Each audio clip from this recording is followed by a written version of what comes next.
Hello everyone and welcome back to another episode of GeoPod. I'm your host Dylan Woods, and on today's episode I delve into the controversial topic of the efficiency of the F16s that are promised to Ukraine and the effect or the alleged effect that they will bring about in its war against Russia.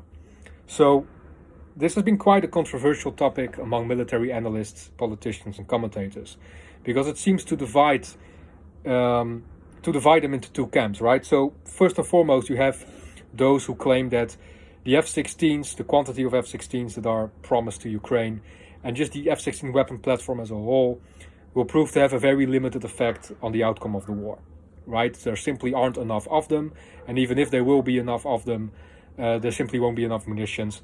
And even if there will be enough munitions, Ukrainians will not be able to apply them to the fullest extent and optimize the weapon platform as the Western nations can. However, there are other military analysts that say that the F-16 will prove to be a complete game changer for Ukraine, that will provide them with a weapon system that will allow them to address some of the gravest problems they're currently faced with, not only along their eastern flanks, but also within their airspace and just on the long term. So it's very interesting to see these two camps battle it out, let's say, and enter into these discussions over this this event that still has to occur, right? Like we still have yet to see how the Ukrainians will use the F-16 weapon platform, and also with what kind of munitions they are allowed to be armed with.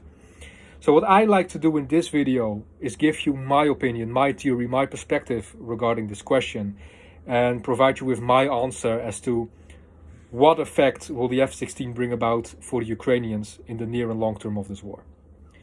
So before we can do that, first and foremost, we must determine what the F-16 actually is, okay? So the F-16 is a multi-purpose fighter jet. So what that means is that it's supposed to address a myriad of duties within the aerial space. So it's both an offensive as well as defensive jet, right? So it has the ability to engage other fighter jets. It has the ability to initiate airstrikes, and it has the ability to detect and then eliminate incoming projectiles, let's say missiles, drones, and rockets. So overall, it's a fighter jet that's hailed for its multi-purposes, and that's hailed as an aircraft that is great if you wish to gain and maintain air superiority over an extended period of time. So rather than the F-15, which is more of a striker, which can be considered more of a specialized fighter jet, let's say, the F-16 is more multi-purpose and is more geared towards strategic purposes, let's say. So in that regard, Ukraine can make great use of it, given the problems and predicaments they currently face within the theater of war that they're active in. However, in order to truly determine the efficiency of the F-16, we must pit it against the platforms that Ukraine is faced with, which are Soviet/Russian weapon systems.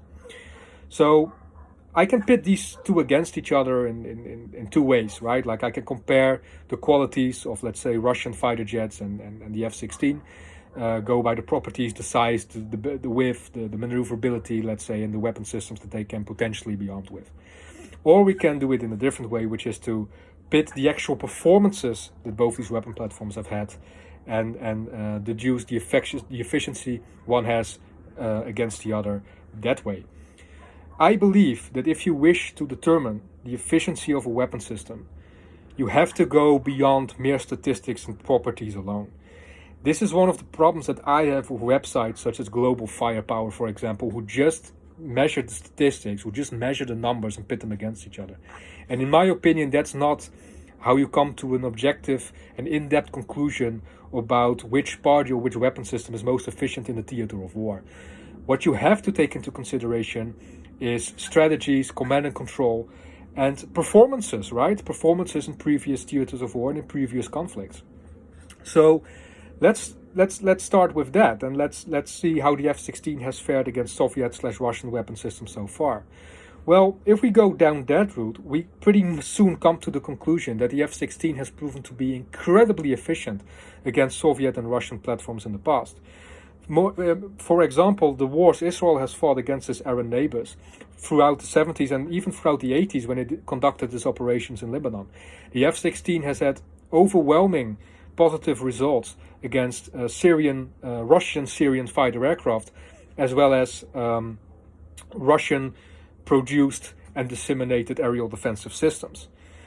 However, if we then look at the MiG and Sukhoi platforms, and we pit them and we look at the performances they've had, their performances in the past have been, well, quite underwhelming. There's just not really a different way of saying it, especially when you compare them to the performances the F-15 and the F-16 has had. Not just in Israel, but for example, Pakistan has used the F-16 to great effect against the MiG fighter aircraft and MiG platforms. So all across the board, what we have seen is that the F-16 has, in various continents, have proven to be highly efficient, not just in general, but specifically against Russian and Soviet weapon systems. So the weapons, the fighter jets, let's say, that Ukraine is most likely going to be faced with, or has been faced with over the course of the past 2 years, are the MiG and Sukhoi class fighter jets. So as of right now, the S-35 is one of the most advanced within the Sukhoi family. But even if we take a look at the S-35, the Sukhoi 35, we quickly have to come to the conclusion that many features that Russia claimed it had still have been left untested or have proven to be underwhelming within the actual field of battle. And that's kind of a problem that Soviet and Russian weapon systems have faced for almost a century now, is that they are proclaimed to be this next-gen, highly advanced weapon systems, and then when they're actually employed, we pretty much come to the conclusion that they can be neutralized with relative ease by moderately advanced Western weapon systems. So on paper, yes, the S-35 is more valuable than the F-16. The S-35 is larger than the F-16, it weighs more, it's more maneuverable, and it's supposed, or allegedly, it can be equipped with weapon systems that prove to be on par with Western missiles or even exceed them. However, when we take a look at their performances so far in the war of Ukraine, we must come to the conclusion that that simply has not been the case so far. What we also must take into consideration is the fact that the F-16 has been continuously upgraded, not just its properties that it has on its own, but also the ammunition that it can be equipped with. And what we have seen so far is that Western ammunition has proven to be incredibly efficient against the current Russian military. So I believe that these findings, these analyses, stand as more concrete evidence as to the superiority of the F-16 than merely comparing specific quantities and properties. Because, like I said before, Russia may say that the Sukhoi 35 or the MiG is capable of doing A, B, and C, but then again, when we analyze their actual performances on the field of battle, they're most often quite underwhelming. So that brings me to my next point, and that is, so let's say that all these promised F-16s will arrive within Ukraine in a timely manner. And I believe some of them have already arrived and have already been applied within the theater of war. But then the second question becomes, with what ammunition will they be armed with? In the past, there has been huge contention among Western politicians about what kind of ammunition to provide Ukraine with. Ukraine has been yearning for long-range guided ammunition, which allows it to strike targets deep within Russian territory, from within their own airspace. However, this has been quite a contested topic, and I'm not sure as of right now where the West stands on that. I believe it was yesterday that some politicians within the US have actually confirmed that such ammunition is actually heading Ukraine's way, but it might not arrive for months on end, so they won't have much use of it right now.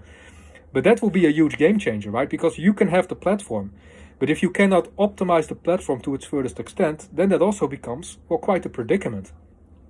So if we're taking a look at the current Ukrainian situation on the ground, right, along their eastern flanks, one of their most dire problems is the advancement of Russian troops, Russian incursions, and Russians pushing further and deeper into the territory.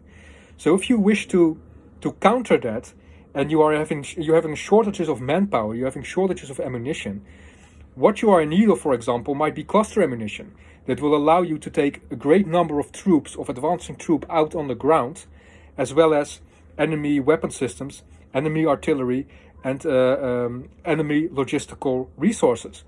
So I'm not sure if the West has approved such the dissemination of such ammunitions to Ukraine, because that can be a huge game changer for them, as well as, of course, the more precise guided missiles. So the availability of the correct ammunitions will become a huge factor if you are wishing to determine the impact that the F-16 will inevitably or eventually have on the war in the near and long term.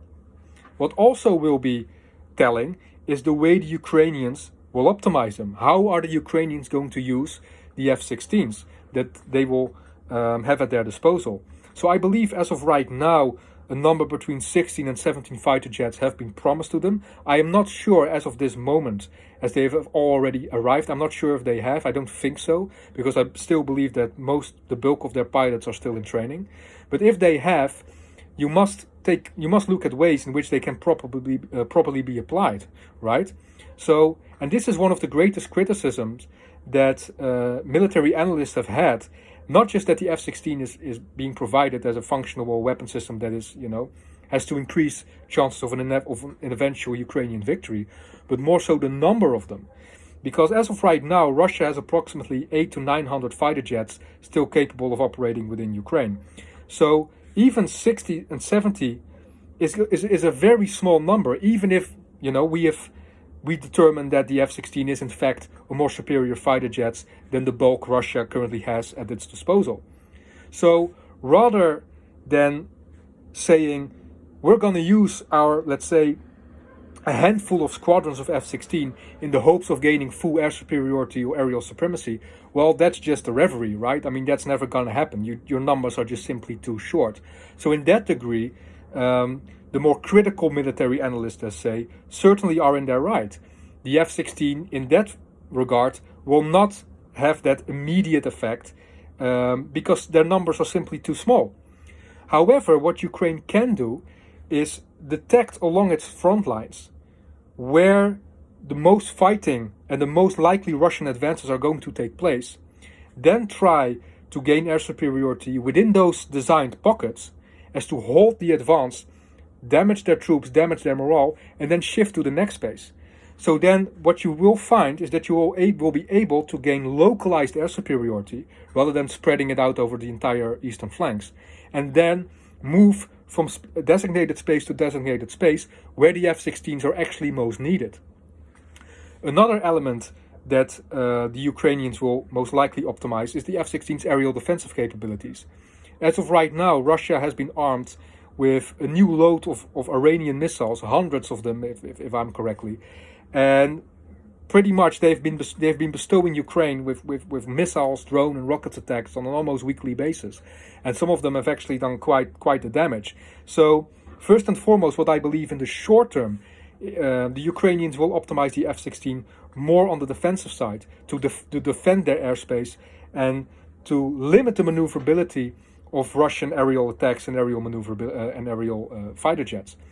So then from there you might say, okay, well, if we're going to arm Ukraine with long-range guided ammunition, then you might shift the tactics and become more offensive with the F-16s. So for then you might look at hitting supply lines within Russian territory, as so the supplies won't reach the eastern flanks, so the Russians can't maintain and properly supply their troops. You also might want to look at targeting Russian airfields within Russian territory from which Russian drones and fighter jets are launched, thereby making it harder for Russia to optimize its aerial elements. So that brings us back to the question that I raised at the beginning of this video, which is, will the F-16 be a game changer for Ukraine? Well, my answer to that as of right now will be not immediately no. However, what I do believe it will allow them is to create the conditions that might prove to be a game changer for them in the long-term future, if they are provided with the correct ammunitions and if they use the F-16 platform in a strategic and concise manner. So that is my answer to that question. I definitely believe that the F-16 will have a notable effect in the theater of war. Whether that effect will be short-term, mid-term, or long-term, it will depend again on the ammunition Ukraine receives, the timely arrival of said ammunitions, Russian counter tactics, and of course the overall strategy that the Ukrainians will implement when it comes down to the F-16s. This is all I want to share with you today. I thank you very much for listening to this clip. Please feel free to leave a comment in the comment section below this video. Please feel free to leave a like and subscribe to my channel. I aim to disseminate more content to you in a timely manner. Once again, I thank you and have a blessed day. Thank you.